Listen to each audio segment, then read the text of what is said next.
Alors, on va maintenant entrer dans le vif du sujet, c'est-à-dire essayer de comprendre l'autisme à partir donc de la triade qu'on trouve actuellement dans le DSM-4. Alors le DSM-5 est sorti, j'en parlerai après, mais pour le moment il n'est pas traduit.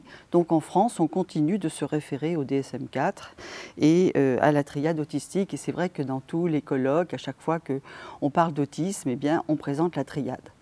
Alors, donc, moi je dis tout de suite que c'est effectivement quelque chose d'important, mais que c'est un petit peu limité, quoi.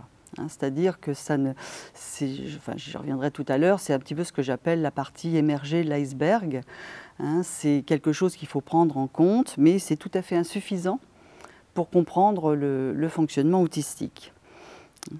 Alors effectivement, bon là il est nommé, mais je vais revenir dessus et notamment je vais m'attarder sur le premier élément de la triade qui est vraiment sans doute le plus important pour comprendre ces personnes. Je passerai un peu plus vite sur les deux autres et puis ensuite j'irai donc au-delà de cette triade.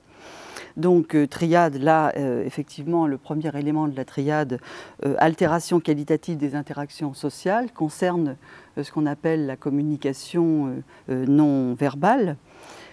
Ensuite, c'est l'altération de la communication verbale, donc les problèmes de langage, sachant que ce deuxième élément de la triade, on ne l'évoque pas pour tous les autistes qui sont dans le haut du spectre autistique. Par contre, on trouve le premier et le dernier étant comportement, intérêt, mais aussi activité restreinte, stéréotypée. Voilà les trois éléments de la triade.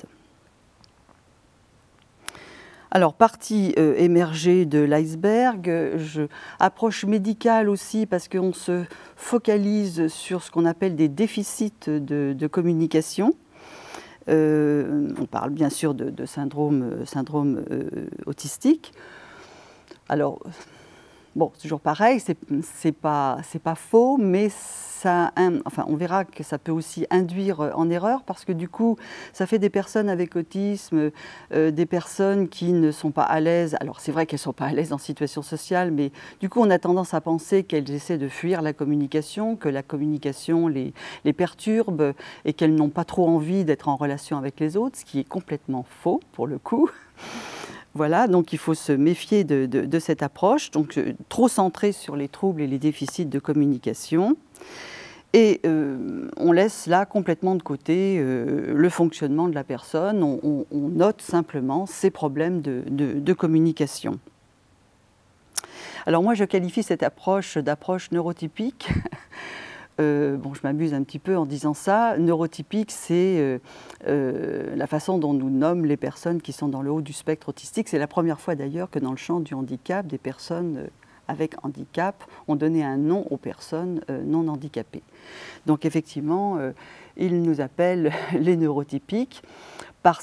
Pourquoi neurotypique? Parce que l'autisme étant un trouble neurodéveloppemental et que le développement des personnes avec autisme étant un développement atypique, donc eux ce sont des neuroatypiques, nous sommes effectivement des neurotypiques. Alors je me dis que définir l'autisme uniquement comme trouble de la communication, c'est justement avoir de l'autisme une vision très neurotypique parce que nous on est effectivement très focalisé sur la communication. On est en permanence dans la communication verbale, communication non verbale. Et donc c'est ça qui attire tout de suite notre attention quand on croise une personne avec autisme. On voit tout de suite ces problèmes de communication. Et du coup, on ne voit pas le reste, hein, qui est sans doute plus important que ces problèmes-là.